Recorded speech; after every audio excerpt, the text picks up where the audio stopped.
Good afternoon, everyone. Good afternoon. I was at the 10 o'clock Mass earlier with my family, my husband Ron, my son Ryan, and my daughter Isabella. I'm going to rely on all of you for my positive energy to get through this. I have been a parishioner here at Corpus Christi since 2009. Ron and I moved here in 2007 when our children were 4 years old and 6 months old.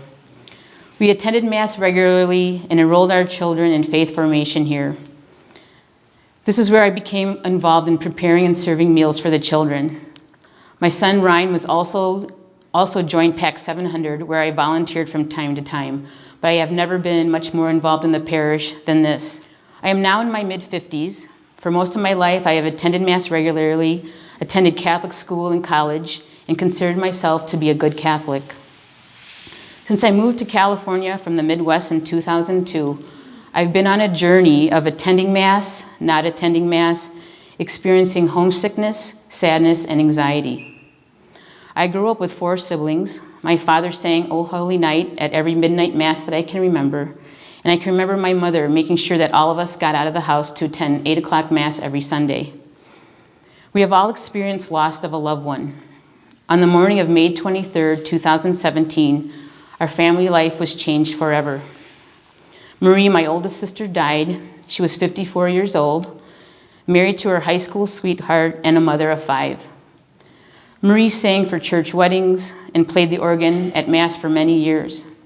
Today, she would have been a grandmother to 6-month-old twins and a 2-year-old.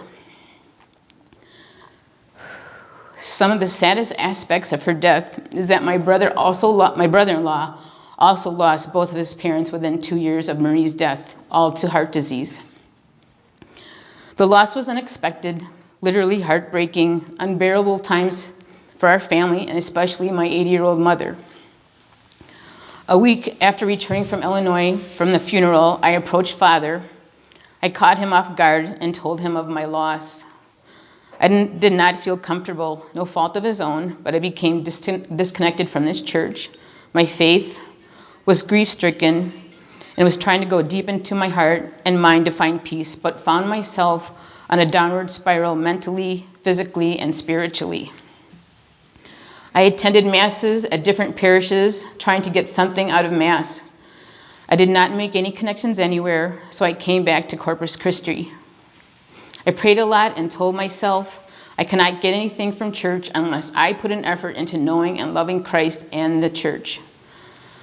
Father Tim had been speaking about the direction that he envisioned Corpus Christi going, informing parishioners about Class 101. Members of my church group discussed taking Class 101 together, but I procrastinated for months. I felt hopeless and questioning why my sister was taken from us. I continued down a path where I did not want to get out of bed, isolated myself from my friends, but thank God I had a dog that I could walk every day. One Sunday after Mass, I signed up for Class 101. To date, I have completed all the classes except 401. These classes have changed my life. I was lost and wandering, trying to find comfort, meaning, not accepting God's grace.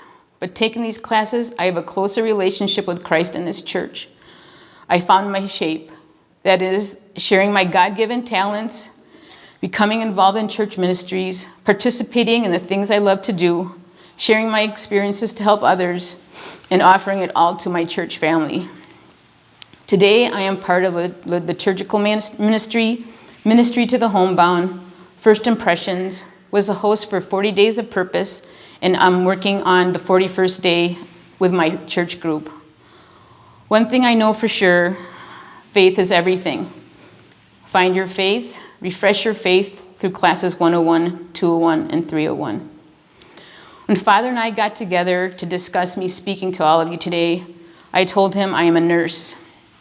He told me that the church is a hospital. This is where I am needed to accept the grace of God, to make church matter, and it is the church where I need to be in times of happiness, sadness, and anxiety. Thank you, Father Tim.